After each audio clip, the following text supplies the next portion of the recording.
विद्यार्थियों, आप सबों का स्वागत है हमारे YouTube चैनल में। तो इससे पहले वीडियो में मैंने आप लोगों को सिखाया था हिंदी वर्णमाला में कितने वर्ण हैं, और आज के वीडियो में सीखेंगे हिंदी वर्णमाला के वर्णों का उच्चारण स्थान, कहाँ कहाँ से कौन कौन से वर्ण बोले जाते हैं हिंदी में। तो सबसे पहले आप देखेंगे, आपको एक ट्रिक याद रखना है, के टी एम डू। के से याद रखना है कंठ, है ना, एक गाड़ी का नाम KTM डू। उसी तरह से कंठ। टी से आपको याद रखना है तालु। एम से याद रखना है मूर्धा। सीरियल में रखिएगा, देखिए कभी नहीं भूलेंगे, मूर्धा। डी से आपको याद रखना है दंत, और ओ से याद रखना है ओष्ठ।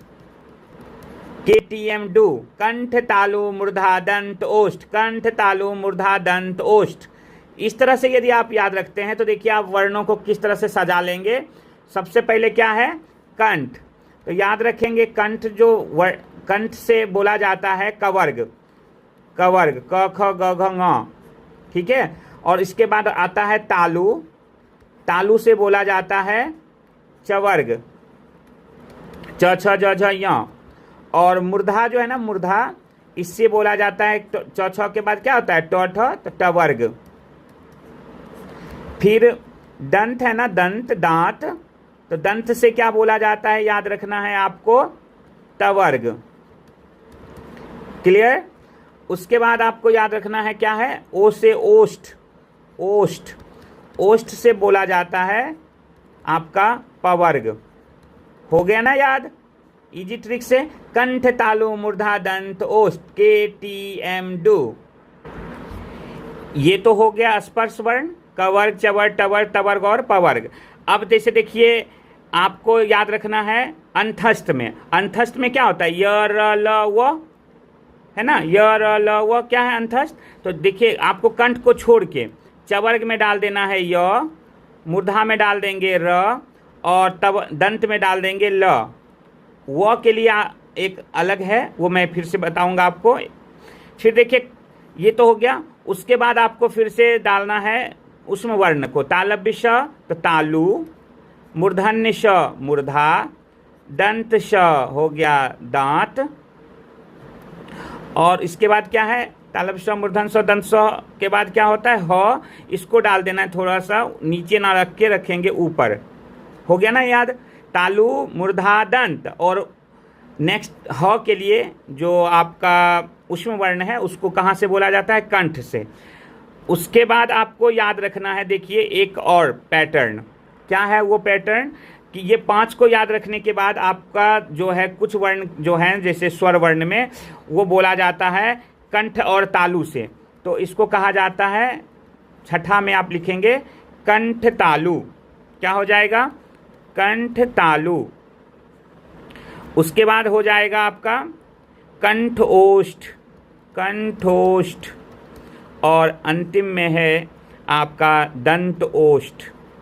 ये थोड़ा सा याद रखिएगा। देखिए ये यहाँ पर पैटर्न क्या है, कि पहला वाला दोनों मिला दिया, कंठ और तालु, तो बन गया कंठ तालु।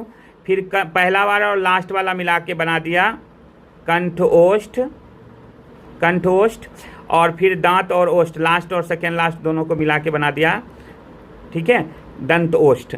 अब ये इस क्यों हुआ, तो इसके लिए आपको थोड़ा सा स्वर वर्ण के लिए ये सब आता है। अब स्वर वर्ण में सबसे पहले क्या है आपका अ आ, तो कंठ से बोला जाता है,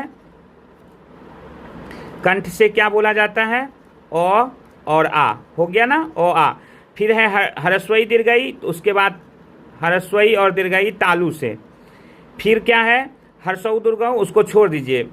मूर्धा के लिए री, ये हो गया, री हो गया कहाँ से, मूर्धा से। अब आपका क्या क्या छोड़े थे, ह्रस्वऊ और दीर्घऊ, तो इसको याद रखेंगे कहाँ आ जाता है, ये ओष्ठ में, ओष्ठ में आ जाता है ह्रस्वऊ और दीर्घऊ। अब बचा क्या, कंठ तालु, ए ऐ इसमें डाल देंगे, ए ऐ कंठ तालु। उसके बाद क्या है, कंठ ओष्ठ, इसमें डाल देंगे ओ और औ, ओ और औ। क्लियर। अब देखिए ये जो दंतोष्ठ है ना, इसमें एक ही वर्ण बोला जाता है, वो क्या था, देखिए यहाँ पे हम लोगों ने छोड़ा था अंतस्थ के लिए य, र, ल और व, ये था दंत ओष्ठ, वो दांत और ओष्ठ से बोला जाता है। और एक ध्यान में और रखेंगे, कभी कभी ये भी पूछता है, नासिका, नासिका, नासिका में पंचम वर्ण जो भी आएंगे ना इसमें आ जाएंगे, जैसे ङ, य, न, न और म, सभी वर्ग का पंचम वर्ण, कवर्ग का लास्ट वाला, चवर्ग का लास्ट वाला जो है ना, इसको नासिका बोला जाता है। तो इस तरह से आपका उच्चारण स्थान समाप्त हुआ। वीडियो अच्छी लगी हो तो लाइक और शेयर और सब्सक्राइब करना नहीं भूलेंगे। वीडियो को बार बार रिपीट करके देखेंगे। हिंदी वर्णमाला में वर्णों का उच्चारण स्थान, के, टी, एम, डू, कंठ, तालु, मूर्धा, दंत, ओष्ठ। कंठ में कवर्ग, तालु में चवर्ग, मूर्धा में टवर्ग, दंत में तवर्ग, ओष्ठ में पवर्ग, कंठ तालु, कंठोष्ठ और दंतोष्ठ। इस तरह से आप बार बार मेरे वीडियो को रिपीट करके देखेंगे, जिससे कि आपका 9th और 10th में बिहार बोर्ड में 5 से 6 नंबर फिक्स है।